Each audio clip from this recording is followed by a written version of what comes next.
Over the last 37 episodes, wow, that's a lot. I've talked a ton about towns such as Red Hook, Rhinebeck, Pine Plains, and Tivoli, as well as Woodstock, cities like Hudson and Kingston, and a fair bit of Columbia County. But I'm realizing I've been totally remiss about southern Dutchess County. And the seat of Dutchess County, where Vassar College is Poughkeepsie. I pass through Poughkeepsie, well, I used to pass through it, every week on Amtrak. On my way home, Poughkeepsie is exactly 15 minutes from Rhinebeck Station. And what I've learned is that if you want to call an Uber from the train because, say, your husband no longer picks you up, most Uber and Lyft drivers are across the river in Kingston.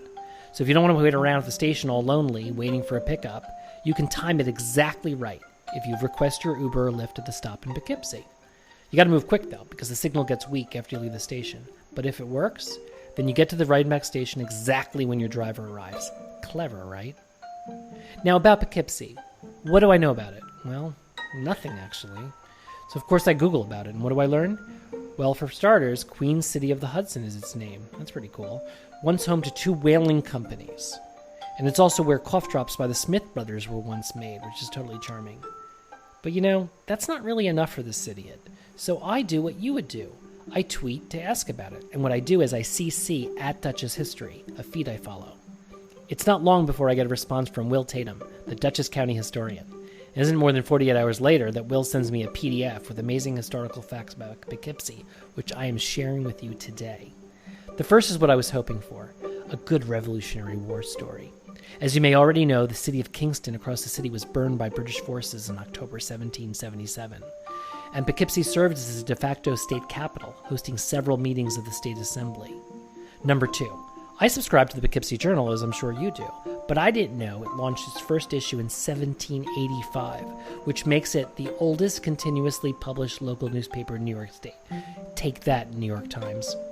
Number 3, the 1887 Poughkeepsie Railroad Bridge, the longest cantilever-style bridge at the time of its opening then, survives on the north end of the city, but now it's the walkway over the Hudson State Park, which I haven't done.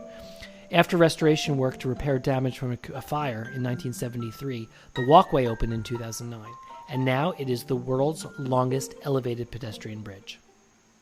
Number 4, President Franklin Delano Roosevelt personally supervised the construction of the Poughkeepsie Post Office, which was completed in 1938. Its design reflects the local colonial Dutch style of architecture, and building houses several large murals depicting periods of Poughkeepsie's history. We don't get political on this show, but I'd like to see a president who supports the post office, especially since Luke, our mail carrier, is currently one of my very few human contacts every day. Number 5, in 1942, IBM built its first plant in Poughkeepsie, which manufactured ammunition for World War II.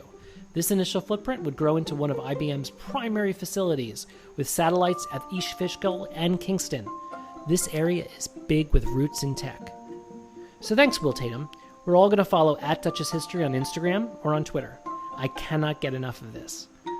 So now you know everything I know about Poughkeepsie, but you will soon meet someone that I just met.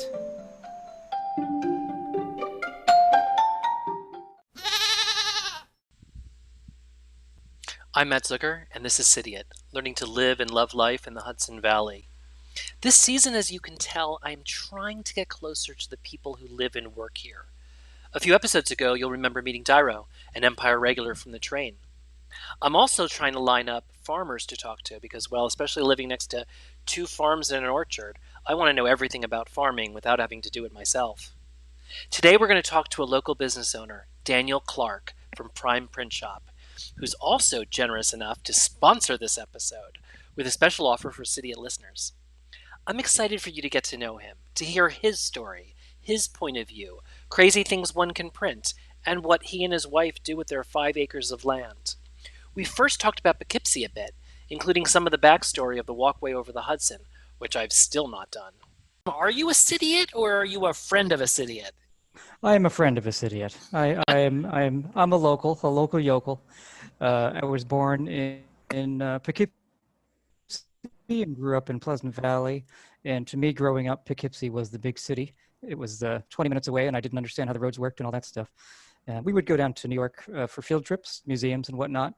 In my whole life, I've probably been there 20 times. And, they've got good museums. That's about what I enjoy about the city. I've lived other places. Went away to school, came back, moved away a couple times, but I always ended up coming back. And I guess not everyone loves where they grew up, and it took me a long time to realize that I do, and that we do have special things here.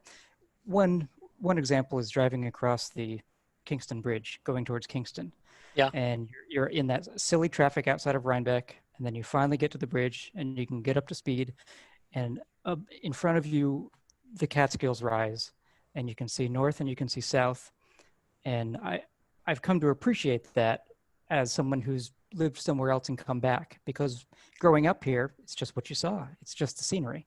I love the So Catskills. it didn't impress me, but yeah, they're an amazing thing. I've lived in Ulster County for a while, and it was great to be on the doorstep. It was really easy to just go out there and walk for a while. And what Um, about the walkway over the Hudson in Poughkeepsie? Everybody talks about it, but I've never done it. I was surprised to hear that you hadn't done it, actually. I thought that, that started so many years ago, and that actually burned. It was a working railroad bridge up until 1970. I think it had been disused, and then fireworks landed on it in 1974, and it burned. And it was a big deal. And there's pictures that you can find of thick black smoke coming from these creosote-covered railroad ties. And and although it had been disused for a while before that, it kind of seems like a symbol of what had happened to Poughkeepsie. Poughkeepsie went through urban renewal in the 60s. In the 70s, they closed down the lower section of Main Street and made it pedestrian only, which was exactly the opposite of what they should have done at the time, apparently. They've since reopened that up. The bridge is pretty neat. I've only been there. I've only been there myself once, actually. I went on a super cold Thanksgiving day, and I like to take walks. I'm not a rail trail kind of person. I really enjoy walking in the woods and say hi to someone as you pass. Hopefully you pass someone infrequently. The walkway is deservedly very, I think it's a pretty crowded area to go. Yeah, no one wants crowds up here. It's why we left New York, and especially now during the virus, you want some space, which is really a new currency. Another form of currency many of us spend a lot of time thinking and talking about is, of course, real estate. In a city like New York, when you talk about real estate, you talk about co-op boards, crazy prices, 1.5 baths as a luxury, and full-service buildings, which basically means having a doorman, a parking garage, and a gym. Up here, well, we also talk about real estate all the time. But what we talk about is land and food and making food on our land. And wait, tell me about your 5 acres. Like what I only have two, so five would be overwhelming for me. What do you do with them? Are they wooded? Are they open? Maybe you could describe it. It's 90% open. My wife is a long-time veggie farmer. She's a pro. She was doing it since long before I met her. She's Amazing. managed 200 family CSAs, and she is amazing. And I wanted a pretty wooded area because I like to kind of hide in the woods. But we compromised and have a really great wide open. We've got a lot of sky here. It's literally an old hayfield. And of our 5.25 acres, about 4.9 of it is open space. And it's just beautiful. We're in our own little valley. We definitely have our own little microclimate compared to the other weather stations around us. My weather station is called Willow Vale Farm, if anyone wants to look it up. It's so what we do here is my wife, her name is Jessica. She does have a market garden here that she grows prodigious amounts of any vegetable you might want to put in your cart at any time of the year. She sells mostly to Big Rock Farm Market in Stamfordville. She's also has a small network of, she doesn't really call it a CSA, but it is a small network of neighbors that have formed a CSA and have been picking up veggies from her weekly this year. I And of love it. course, We joined a yeah, CSA for many years, and now we're, I think, on our Hardy third, Roots, right? yeah, third year at Hardy Roots. And Yeah, it's just the experience of going and picking it up and knowing where it's come from. Also being surprised each week about what might be in there. Last yeah, week, they gave us an extra, they gave us seconds, of tomatoes, like a big cool. box. We Mm, may have paid for them, I don't know, but it was really inexpensive. And Brian's making tomato sauce to freeze for the winter. And of course, terrific. seconds are this, the stuff that nobody wants, so to speak. But of course, they're just as good and they're just slightly bruised. I know Perfect. all about seconds because seconds are what the farmer's family eats. We pretty much you sell the good stuff and then you eat the stuff that's not so good. Um, I think the only complaint that I've ever heard about a CSA, it's not about the cost of it, it's just the amount of food that you get and what do I do with it.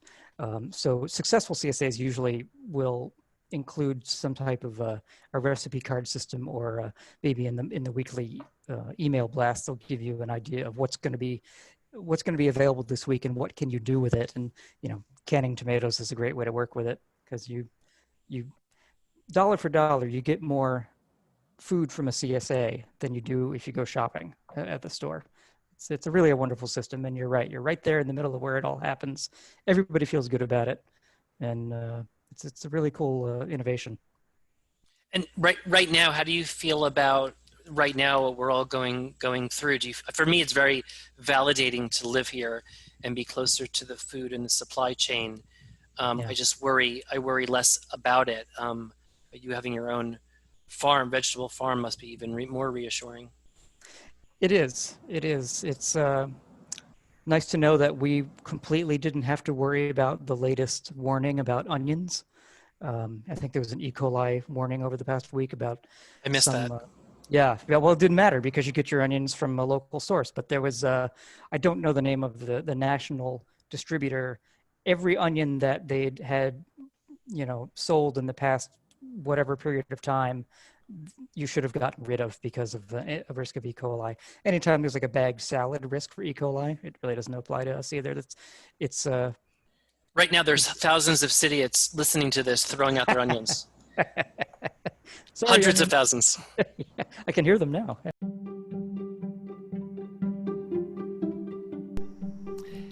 Hey Cidiots, I'm so lucky because this episode is sponsored by Prime Print Shop in Poughkeepsie. They can copy, print, and scan nearly anything, from house plans, property surveys, and planning board submissions to banners, business cards, yard signs, and more. Visit primeprintshop.com and mention secret code Cidiot to get 20% off your first order.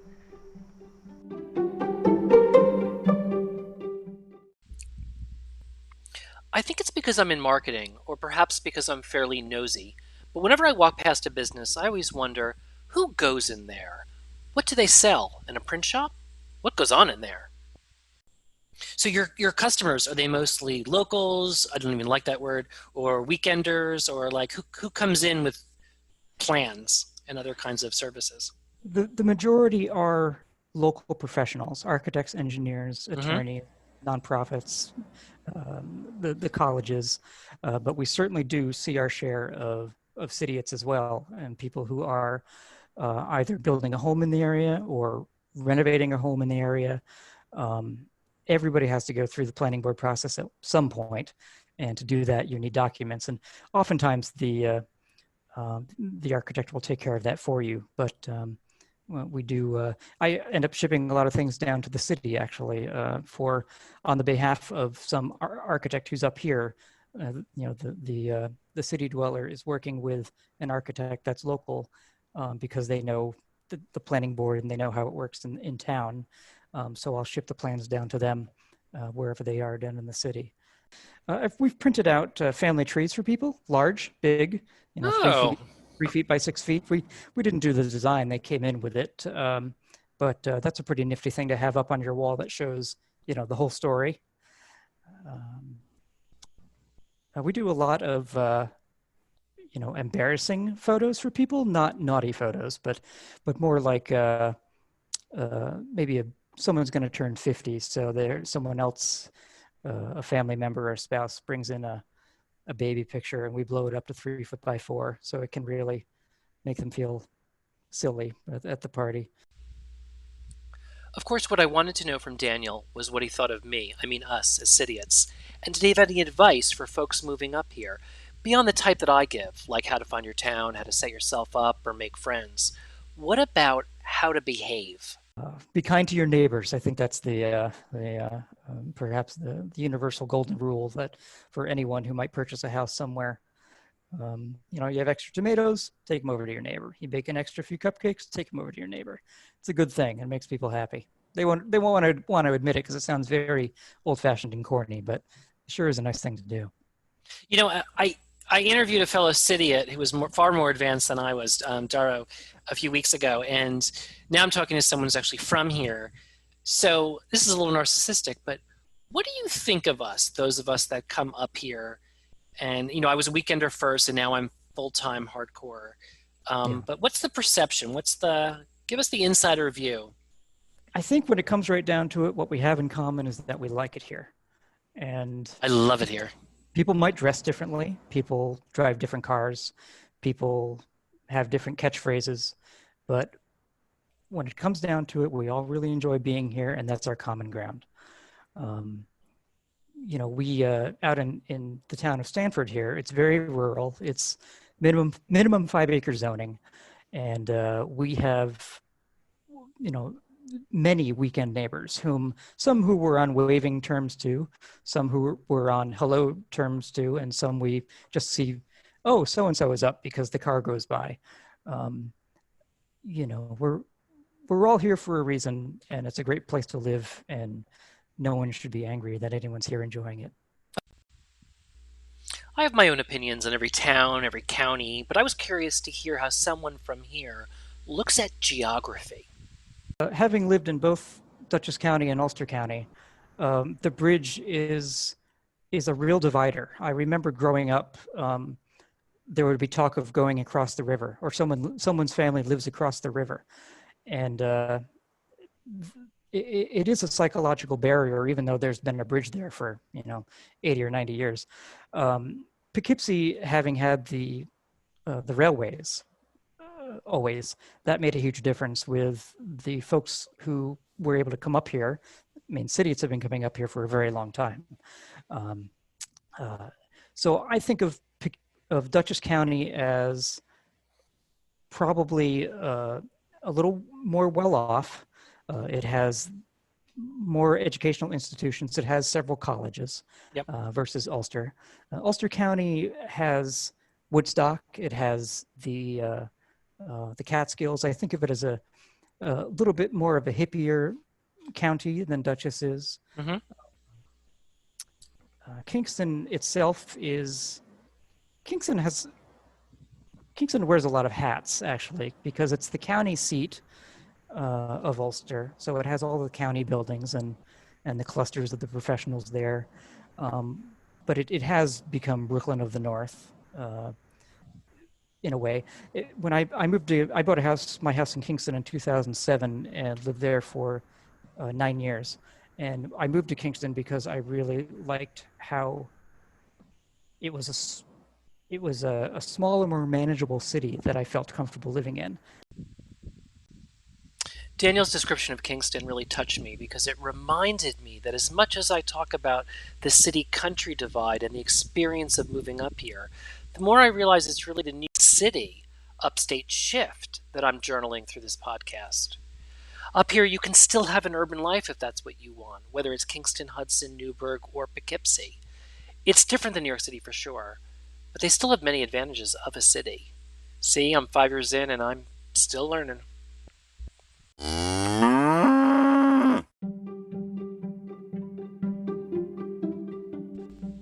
Thanks so much, Daniel, for being on Cidiot, and to Prime Print Shop for sponsoring this episode. Remember, they can copy, print, and scan nearly anything, from house plans, property surveys, and planning board submissions, to banners, business cards, yard signs, and more. Visit primeprintshop.com and mention that secret code Cidiot to get 20% off your order. Thanks also to the Dutchess County historian, who responded to my tweet asking for help and supplied many of the facts you learned here. You can find him on Twitter. If you're enjoying Cidiot, please subscribe, and if you haven't, rate and review us in the Apple Store. It helps people find us. Cidiot tracker caps in navy with the iconic baby goat are still in inventory. If you want to get one, you'll find them at gumroad.com/Cidiot, or just message me. The price includes shipping in the U.S. I'm Matt Zucker, podcasting from my favorite place on earth, and I hope it becomes yours. Come visit.